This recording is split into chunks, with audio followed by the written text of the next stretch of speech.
L'actualité sur Dan Télévision, bienvenue à tous. Les titres, l'Union pour le développement d'un Bénin nouveau réaffirme son appartenance à la majorité présidentielle et soutient le programme d'action du chef de l'État Patrice Talon.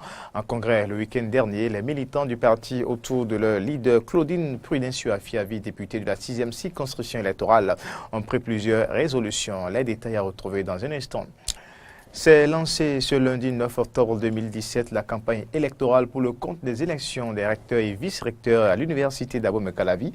La commission en charge de ces élections était face à la presse ce dimanche. Et puis, sur le continent, 4 personnes ont été tuées et des dizaines de blessés par des explosions dans des stations-service d'Accra, entraînant une vague de réactions appelant les autorités à améliorer la sécurité de ces installations dans ce pays. Voilà pour le sommaire.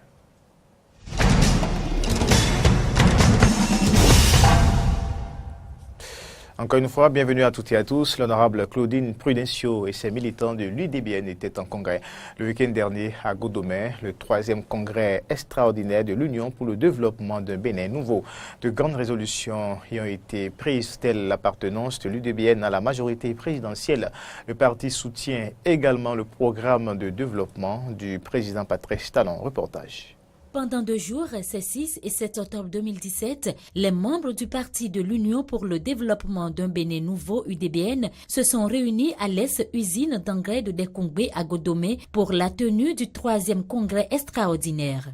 Les échanges ont porté sur la révision des tests fondamentaux du parti et la réforme du système partisan envisagée par le chef de l'État Patrice Talon. Au terme des discussions, l'UDBN, dont la présidente est l'honorable Claudine Afiavi Prudencio, déclare soutenir désormais les actions du président Talon. Engagement dont témoigne ici le porte-parole de l'UDBN, Gildas Aizano. À l'UDBN, nous sommes rassurés parce que, avec vous, nous donnerons du sens, avec beaucoup de pédagogie. Et nous irons à la recherche des moyens pour concrétiser le programme d'action du gouvernement du président Patrice Talon. Oui, nous sommes rassurés qu'avec vous, partis politiques alliés, et surtout le concours indéfectible de nos militantes et de nos militants à la base, nous travaillerons à réaliser ce Bénin prospère et juste pour lequel nous tous nous rêvons. Une ambition que partage également la jeunesse de ce creuset politique. La jeunesse béninoise est un mal de repère. La jeunesse béninoise est un mal de modèle. Au sein de l'UDBN, heureusement, nous avons une mère aimante, attentionnée, passionnée, qui essaie dans la mesure de ses possibilités de prendre soin de nous. La jeunesse de l'UDBN convient qu'il faut accompagner les actions du gouvernement. Par ailleurs, la jeunesse de l'UDBN veut afficher ses ambitions. Nous voulons désormais être aux côtés de l'honorable Claudine Prudencio à l'Assemblée nationale. Si le thème retenu pour ce congrès est « Ensemble, réalisons le Bénin dont nous rêvons », la présidente de l'UDBN, l'honorable Claudine Afiavi Prudencio, réitère le soutien de son parti pour la concrétisation du PAG. L'UDBN est une source de conviction pour les militants convaincus. Rien que pour les militants convaincus. Au thème de nos réflexions, nous sommes parvenus à la conclusion qu'il est urgent de restaurer l'éthique politique au Bénin.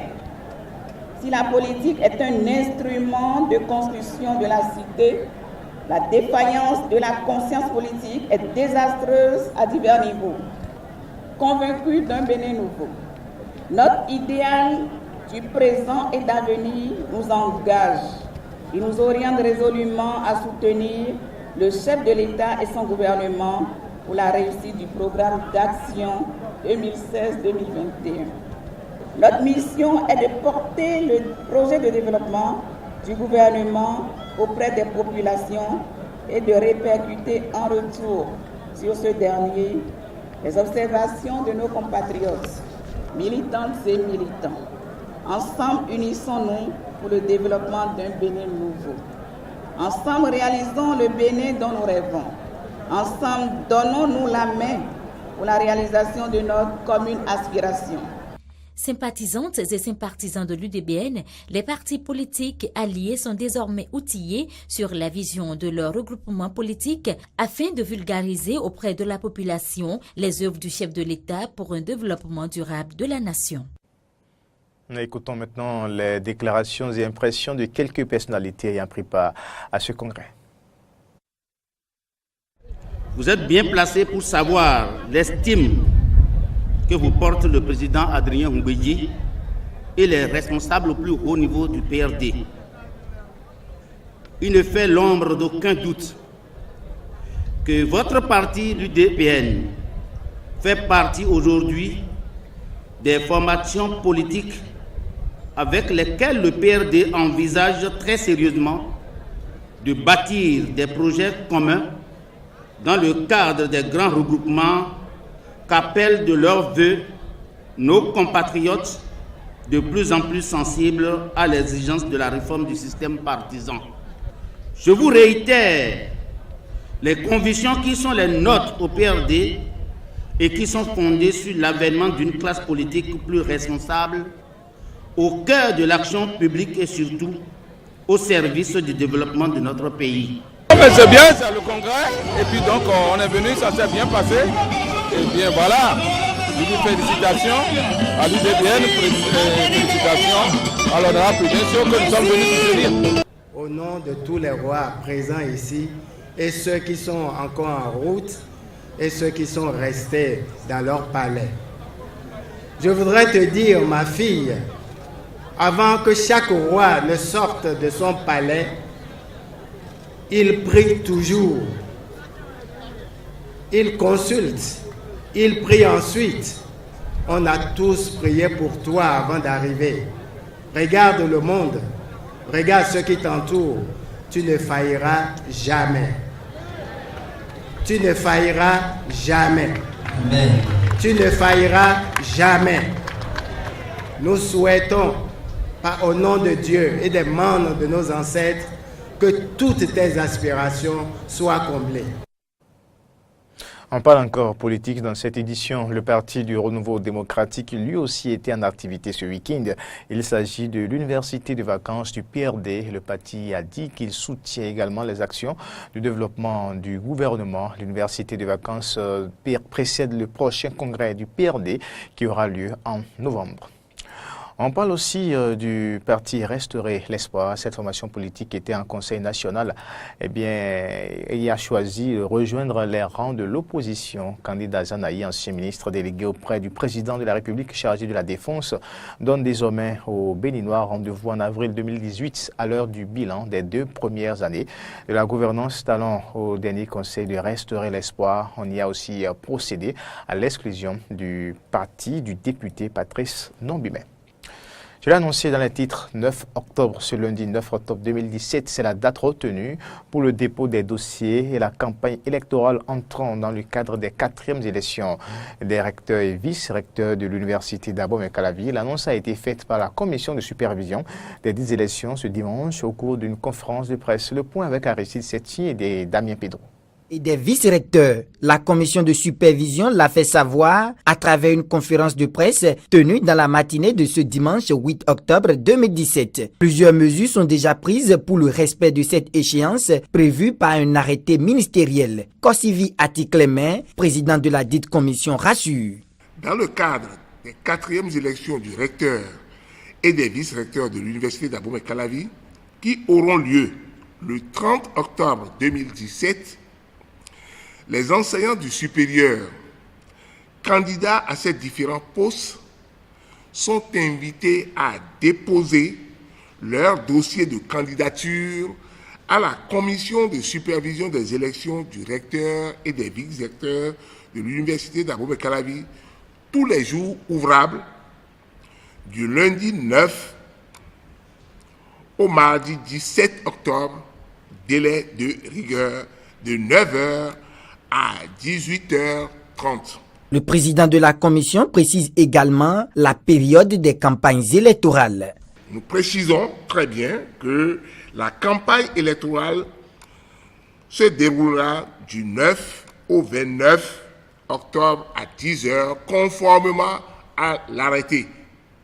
Selon le professeur Kossivi Atiklemer, le retard observé dans l'installation de la commission n'aura aucun impact sur le déroulement du processus électoral à l'université d'Abomey-Calavi. Nous parlons à présent de l'état de dégradation avancée de la route Porto-Novo-Pobé. Cette situation ne devrait plus trop durer, du moins si l'on n'en juge pas le démarrage des travaux de sa reconstruction confiée à l'entreprise Ofmas et qui engendre quelques déguerpissements. Constat à Mendidi Ompenoudi. Le calvaire des usagers et populations des villes de Porto Novo et Toulouémé Plateau aura été long. Des années, mais enfin pourront-ils dire, car depuis quelques semaines, l'entreprise Ofmas International est présente sur le terrain pour le démarrage effectif de la construction de cette route Porto Novo, Misrete, Pobé, Adjawere. Sur le terrain, le constat est patent. Les grandes artères de la ville de Porto Novo jusqu'à Pobé subissent le coup des déguerpissements. Véritablement, ce regain d'activité apaise les cœurs meurtris et désespérés par rapport à l'avènement d'une route bien faite sur ce tronçon. L'engagement du gouvernement, en particulier son chef, parce que la voie était dans un état de dégradation très avancé. Et le président de la République s'est engagé pour que cette voie soit réparée. Mais désormais, en double sens. Le second point qu'il faut souligner également, c'est la descente sur le terrain du ministre. Et aussitôt il est arrivé, à environ une semaine, on a constaté une accélération au niveau des travaux. Le déplacement du ministre Romain en son temps sur le terrain pour faire le constat que l'entreprise peine à démarrer aura été bénéfique, confient certains usagers. Aujourd'hui, l'entreprise est présente sur le terrain et les riverains font également le constat malgré les désagréments. Ce qu'on constate, c'est qu'il y a des casses. Il y a des casses et je crois que c'est pour la bonne marche. Et ce que j'ai déjà vu, je crois que si on ouvre la voie là, ça sera une opportunité pour le Bénin. Je suis fier du travail que le président Talon est en train de faire, parce qu'à Porto Novo, on a besoin de la voie. C'est la première des choses. Et cette année-ci, il a démarré, il a encore démarré, c'est fait, et c'est qu'on va faire déjà. La route que Talon veut commencer par faire maintenant, c'est bon pour notre village et pour notre marché même. Ce qu'il fait là, c'est bon, c'est très bon. Il faudrait que l'entreprise prenne en charge sérieusement la circulation des usagers. Qu'est-ce que je voudrais dire concrètement?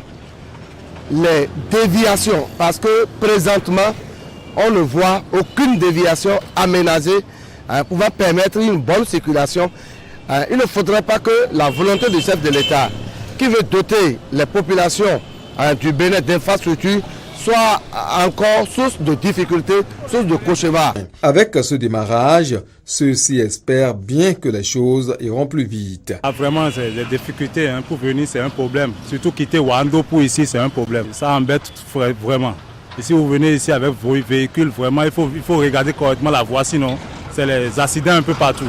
La seule chose qui reste à souligner, c'est la qualité de l'ouvrage qui serait réalisé. Reste aujourd'hui que l'entreprise ayant en charge l'infrastructure routière travaille d'arrache-pied et de façon conséquente pour le respect du délai 30 mois et surtout que la route bien faite soit au grand bonheur des Béninois. Maintenant, info hors du Bénin, 4 personnes ont été tuées, des dizaines blessées par des explosions dans des stations-service d'Accra, entraînant une vague de réactions appelant les autorités à améliorer la sécurité de ces installations. Un incendie s'était déclenché dans la nuit de samedi à dimanche à bord d'un camion transportant du gaz naturel dans le quartier de Legon, de la capitale ghanéenne. Le feu s'est ensuite propagé à 2 stations-service proches, dont l'une de gaz liquéfié, y entraînant des explosions en série. Pris de panique devant le feu et les explosions qui ont ravagé les installations, de nombreux riverains du quartier ont fui leur domicile. Réaction. Hier, ce n'était pas facile pour nous. Tout le monde courait. Tu ne peux même pas rester chez toi. Le gouvernement devrait agir. Dans n'importe quel coin du Ghana, vous verrez des stations-service. Elles sont toutes inflammables, donc dès qu'il y aura une petite erreur ou une erreur plus grave, il y aura un désastre dans le pays. Éthiopie, les Oromo ont vécu sans problème pendant des années au milieu de l'importante communauté somalie dans l'est de l'Éthiopie, mais les récentes violences meurtrières dans la région ont forcé beaucoup d'entre eux au départ. Des violences dont le bilan est difficile à chiffrer en raison des restrictions d'accès aux zones les plus touchées, mais dont le gouvernement d'Addis Abeba a récemment estimé qu'elle avait fait plusieurs centaines de morts. On écoute quelques personnes du clan Oromo. J'ai vu beaucoup de cadavres avec mes propres yeux. Je suis allé au camp de l'armée éthiopienne pour me protéger et j'y suis resté 17 jours. Après, ils nous ont emmenés à Harar City, d'où ils sont arrivés ici. Ça fait 4 jours que je suis arrivé. Nous sommes plus possibles parce que nous sommes Oromo. D'autres ethnies éthiopiennes comme les Guirages, Amharas et Tigrines travaillent sans problème. Mais nous, on se fait tuer, voler et nos biens sont pillés. Nous avons fui pour sauver nos vies. Les gens que vous voyez ici ne sont que des Oromo. La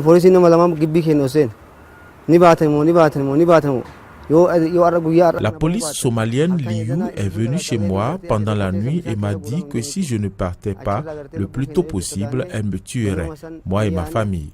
Je suis parti immédiatement avec ma famille. On n'a rien pris parce qu'on avait peur pour notre vie. Le sport, avant de boucler cette édition, le Nigeria a rejoint les pays déjà qualifiés pour la Coupe du Monde 2018 en Russie. Il devient le premier pays de la zone Afrique à décrocher cette qualification. Qualification acquise grâce à la victoire 1-0 des Super Eagles face à la Zambie. But de Iobi à la 73e minute avec 13 points dans le groupe B à une journée de la fin des éliminatoires dans la zone Afrique. Le Nigeria est certain de disputer la prochaine Coupe du Monde. Son capitaine peut désormais penser à la phase finale du tournoi. Écoutons. C'est un match très difficile contre une bonne équipe de Zambie. Nous savions que ce ne serait pas facile. Nous les avons vus jouer contre le Cameroun. Nous avons mis la même équipe sur le terrain aujourd'hui. Ce n'était pas facile. Nous ne voulions pas concéder un but et nous attendons le bon moment pour marquer. Depuis 1 an, l'équipe s'est bien battue dans cette compétition des éliminatoires de la Coupe du Monde. Il mérite vraiment cette qualification. C'est mon but de faire en sorte que cette équipe arrive en Russie. Cela a commencé depuis longtemps, presque 1 an maintenant, pour se qualifier pour ce tournoi incroyable. Le mondial est le meilleur tournoi et près de 90%, 95% des joueurs de cette équipe n'ont jamais joué la Coupe du Monde. Donc vous pouvez voir la fin, la façon dont nous avons joué. Nous nous sommes battus. Ce fut un match très difficile. Nous sommes prêts pour la Coupe du Monde. Nous devons nous assurer que nous nous préparons très bien. Et c'est sur ces images euphoriques de la qualification du Nigeria pour le Mondial Russie 2018 que nous bouclons cette édition. Merci à tous. Au revoir.